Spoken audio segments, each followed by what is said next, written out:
Welcome to Game, your home for exceptional adventures. I am the Game Master, and today we're going to be looking at the worst games of 2021. Now, it's not saying that some of these games aren't without merit. However, these are the overall consensus worst games of 2021. So let's dive into it. First off is the Grand Theft Auto Trilogy. We're going to include all three of the remastered games as part of this. And this is sad, because this is one of the gaming world's most heralded franchises in our list of the year's worst games. Rockstar's remastered compilation of all three older GTA titles, 2001's Grand Theft Auto 3, 2002's Vice City, and 2004's San Andreas, each scored in the 90s upon their original releases, and yet they turned out to be one of 2021's biggest gaming disappointments. While this nostalgic return is definitely worth it if your intention is solely for memory's sake, the remastered graphics managed to both remove some of the original's charms and introduce new distractions and inconsistencies, while the compilation was also unexpectedly buggy at launch. The next-gen console versions on both PS5 and Xbox Series X of this trilogy are marginally better than the Switch version, which suffered from even more performance issues, but they were still utterly disappointing. Next up, we have Dungeons & Dragons Dark Alliance. Now, Dark Alliance makes a terrible first impression, stumbling in like it's drunk and falling over and dribbling like it. What happened to the series I loved, you'll ask, and where's the local co-op? Why does it look like a PS3 game? Though seeing fan-favorite characters such as Dritz Warden and Caddy Bree was a reinvigorating blast from the past, this new effort feels half-baked.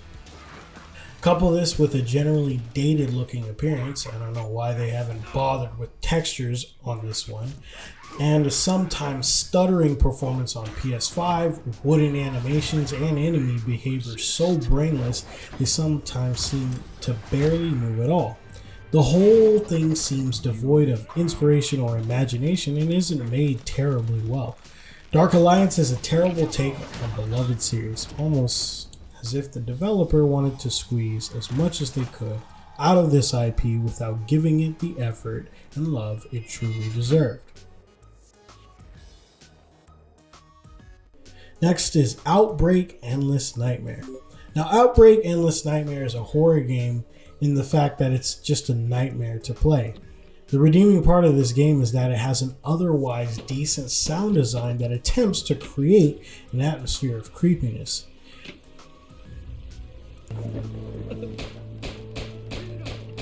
The developers couldn't decide if they wanted to make it first person, third person, or fixed cameras to pay respect to Resident Evil's long history. As a result, nothing in Outbreak Endless Nightmares is fleshed out. Mix that with terrible gunplay and a confusing structure, and there's nothing left to enjoy. These series of games are absolutely horrible to control and reek of the shovelware of days past. We have EFootball 2022 coming up next, and congratulations are in order. Not only is EFootball the worst rated Steam game in history, it's also the worst rated Metacritic game of 2021 by a huge distance. Apart from its novel attempt at photorealism, it's one of those rare moments when critics and gamers can come together and agree in unison that something is a massively garbage.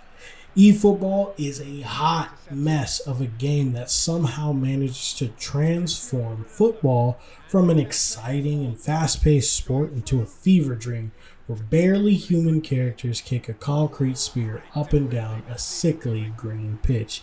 It's just bad. So next we have Biomutant, and sadly, Biomutant is yet another case of wasted potential. Rather than embracing its amazing uniqueness and going all in on its intriguing premise, Biomutant chooses to rip off successful games from all genres in various ways, bringing together ideas wholesale but never really making them their own, and not even implementing any of those ideas very well. It can be fun in bursts every now and then, but you have to get through a lot of really underwhelming stuff to get to the good parts. And honestly, it's just not worth your time. Call of Duty Vanguard is next, and it has a short campaign. And the entire experience is so formulaic with its vehicle missions, its sneaking missions, airfield missions. You know the deal if you've played Call of Duty before. Of course, the real meat of the experience is in multiplayer, and surely Vanguard delivers there, right? Well, saying that Call of Duty has a fast time to kill in this new multiplayer would be an understatement. The series thrives on being a Twitch-based shooter, but when players are complaining that the time to kill in Vanguard feels too fast, then there's a problem. It was noted during the beta as well, but the issue carried over into the full release. When one of the major complaints is time to kill and you have weapons capable of two-shotting enemies by just hitting their limbs, then there are some pretty big issues with the balancing.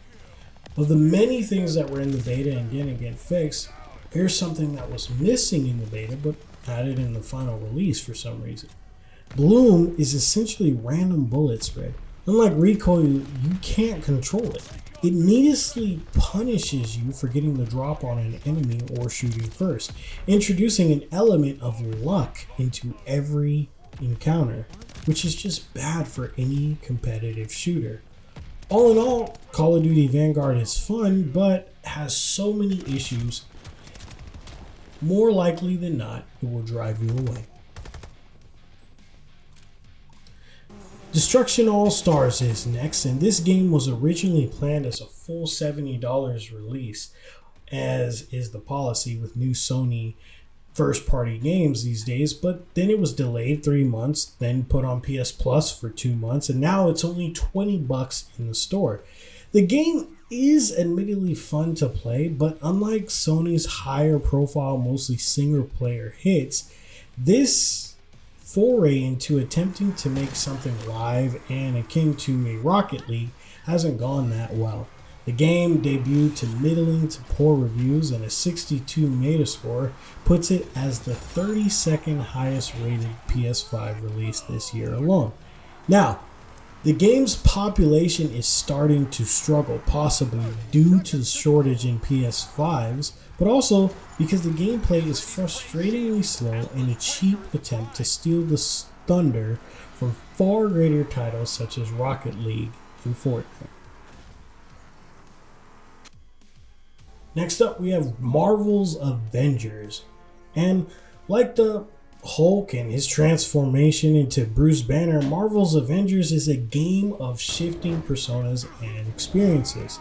Crystal Dynamics delivers a powerful superhero showcase that taps into each Avenger's unique abilities to light up the battlefield in thrilling ways.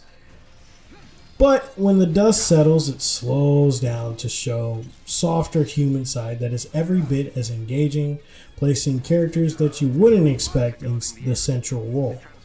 Unfortunately, the endgame of Marvel's Avengers is a real chore. It's filled to the brim with stale, repeatable quests and a focus on skin-based microtransaction DLC rather than actual content.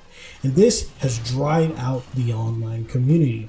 The Avengers Initiative, its endgame, has seen little upgrades, and in 2021, the game saw an XP slowdown, followed almost immediately by paid experience boosters, which was a direct violation of the initial plans for the game, stating that there would never be any pay-to-win mechanics added. If you love Marvel superheroes, you'll have a fun time for a while until the repetitiveness of this series will eventually get to you. Next is Hood, Outlaws, and Legends. Now, this game has an exciting premise for the popular characters of the Robin Hood series. It was supposed to be multiplayer with AI involved to mix things up. Two teams of thieves in a medieval world would try to break into castles and make off with loot, while the AI tries to shut them both down. But Hood launched with every problem a multiplayer game could have. lack of content, awkward controls, bad matchmaking, and weak animation. This caused the community members to drop harshly from the game and overall the game to lose traction with its intended audience. Now, it's very hard to find a server to get any amount of fun from this game. Lastly, we have Battlefield 2042. Battlefield 2042 is a sad fall from grace from one of the best shooters out there.